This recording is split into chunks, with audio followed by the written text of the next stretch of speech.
Good morning. Dr. Patmos here for you on this Thursday morning, October 2nd, and I have a really mind blowing story for you today.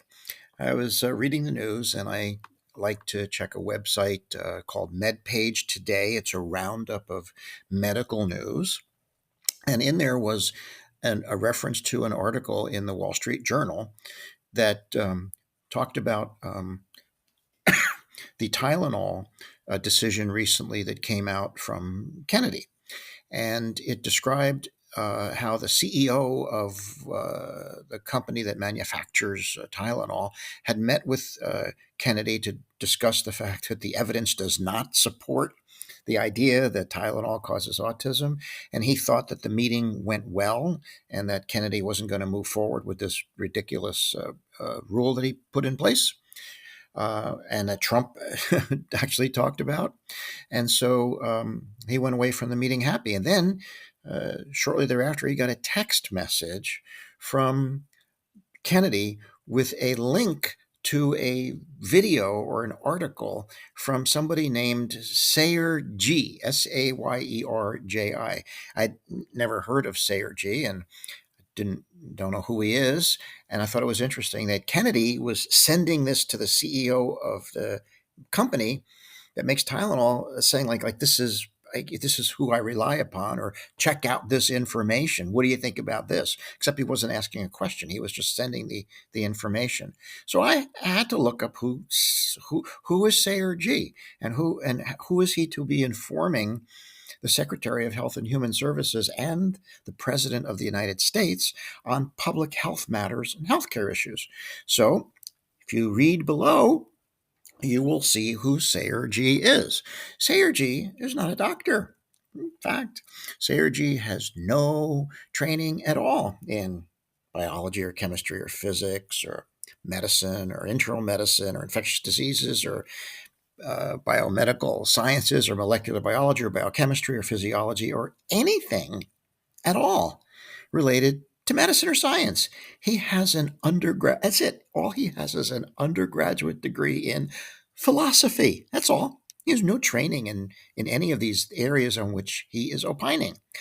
But he has, over the past several decades, built a tremendous internet following. He's got a website and he's started companies and he basically shares alternative medicine snippets from various articles uh, and opines about what he thinks on medical topics. And he obviously is huge. I'd never heard of him, but he's got 500,000 followers, and one of whom is RFK Jr. And so as you read carefully about Sayer G and what he says, you start to look at his posts. He's a typical, quack. He basically selects data from questionable studies, does selective editing, manipulation, and tries to build a case to,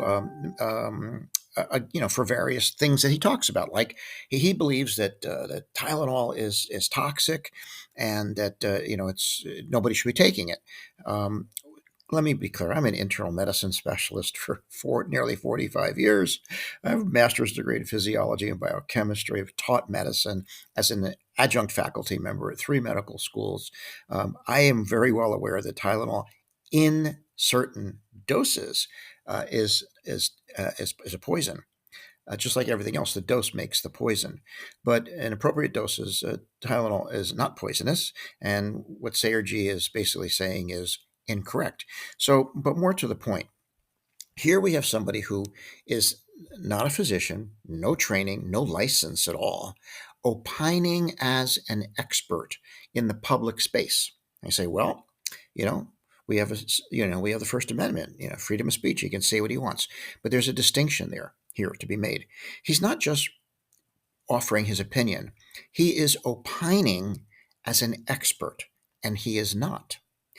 And it goes further than that. He's not just opining as an expert, he has convinced people that he is an expert and they are listening to him. It's one thing to have people, just the general public listening to a quack like this.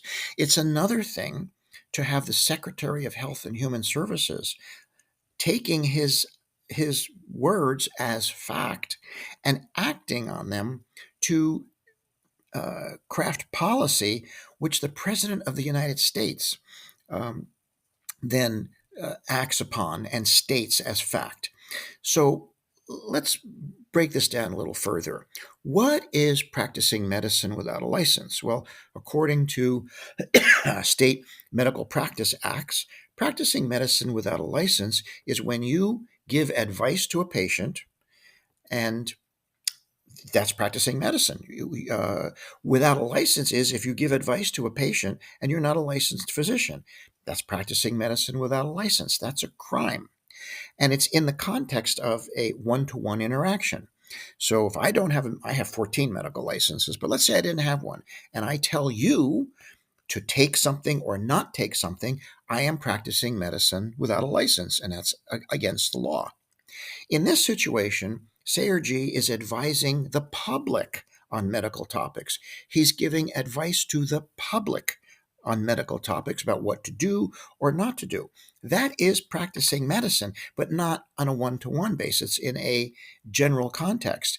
And so I maintain that what he's actually doing by opining as an expert when he is not, and giving advice to people about medical topics, about what to do or not to do on medical issues, is he is practicing medicine without a license on a public scale. It's the same thing, it's just not in a context of a one-to-one patient interaction. It is over the entire country and beyond. And he's having a major influence. Sayer Ji appears to be a key informer of RFK's incorrect perception of what the literature says about Tylenol in pregnancy and Tylenol in general. He is practicing medicine with a license. This has to stop.